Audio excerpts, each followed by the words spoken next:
Yeah, it's cooked, guys. It's cooked. The WNBA is officially cooked, man. Sophie Cunningham will probably be going to Project B as well. I can already see the writing on the wall, and these WNBA players. Sophie Cunningham has finally confirmed what many fans and insiders have been quietly speculating for weeks. But here's the part that truly stands out. This isn't just a player chasing a higher salary. She exposes the WNBA's most critical vulnerabilities. I'm not exaggerating when I say this could trigger a total league shutdown. There's a major point most people are overlooking right now. The WNBA isn't just debating salaries in these CBA discussions, they're attempting something far more contentious. Exclusivity clauses that could outright block players from joining. Project B. Stop and consider that for a moment. We're talking about 7- and 8-figure contracts that players might have to turn down just to stay in the league. And Sophie made her position unmistakably clear. But hang tight, because her next statements in an upcoming interview reveal exactly why the league is panicking. Bell had an interview with one Sophie Cunningham, and she asked her about Project B and some things about the Indiana Fever and things of that nature. And it's very interesting and very telling, some of the things that Caitlyn Clark had to say. I said Caitlyn Clark, Sophie Cunningham had to say. And did you catch that? Really, why wouldn't you? This is the question capable of shaking the WNBA to its core. And here's the twist. Sophie isn't a bench player making minimum wage. She's a pivotal player for the Indiana Fever, the team that just recorded the most watched WNBA season ever, largely because of Caitlyn Clark. If Sophie accepts Project B's offer, the ripple effect would be immediate and significant. But the story doesn't stop there. Behind the scenes, there's even more explosive activity that no one is reporting. The WNBA leadership last met with the Players Association 2 weeks ago. Meanwhile, Project B is actively issuing multi-million-dollar contracts every day. And the WNBA? They're moving at a snail's pace. That tells you one thing, they're scrambling. They believe they had leverage. But Sophie's insights reveal that reality looks very different. Isn't just competing with Project B for players, they're competing against basic logic. Sophie wants to purchase a home. She's been candid about that. She's not being greedy or disloyal, she's protecting her financial future, while her market value is at its highest. Yet the league is essentially asking her to turn down life-altering wealth just to maintain exclusivity. We all know how this scenario ends. Even more striking is the contradiction Sophie highlights regarding the WNBA's social justice narrative. Pay attention to what she says next. Yeah, made it clear that when it comes to CBA negotiations, things are not progressing at a pace that seems particularly helpful or even appropriate. She noted that her understanding is the last time the WNBA leaders and the WNBPA met was 2 weeks ago, and said, I know our execs are talking with their people every single day. I don't think there's been much movement. I think at least there's communication. So that's the biggest thing for us. But normally we don't have meetings unless something big is happening or if they need to update us on what they're talking about. Progress? Hardly any. That's diplomat speak for we're getting nowhere fast. And here's the real kicker, Sophie isn't the only one frustrated. Players across the league are witnessing negotiations stall while Project B continues writing checks in real time. The psychological pressure is immense. Every day that the WNBA delays, Project B becomes more appealing. Each week without an agreement, more players begin questioning their loyalty. Now here's the part that's shocking. Sophie revealed in an interview something that directly contradicts what WNBA executives have publicly stated. The league continues to claim a breakthrough is imminent, but Sophie's account paints a starkly different picture of what's actually happening. Doesn't see a problem with Project B. Cunningham also spoke about Project B in the latest professional women's basketball league that's been announced. Not too many details are available yet about the league, but it was hashed out by a group of investors who initially hoped to create a rival to the NBA. When that didn't work, they turned their attention to the W and women's basketball. For Cunningham, the appeal of the new league is financial. We know Sophie's about the bag. She want her bread. Project B is reportedly offering some players $2 to $3 million salaries to participate in the league from November to April. That's not a short season, though. She said, I don't know much about it.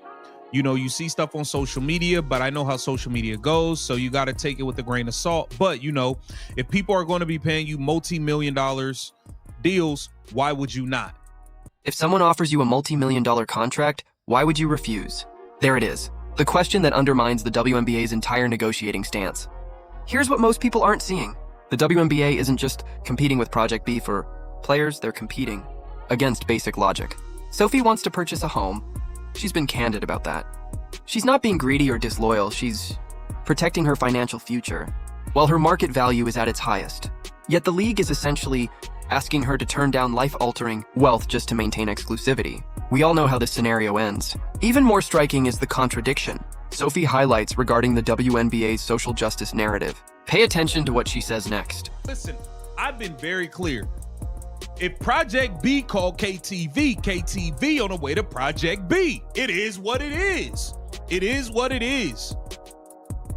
And she's been very clear about where she stands in all of this, and that she's trying to get paid. It's the business.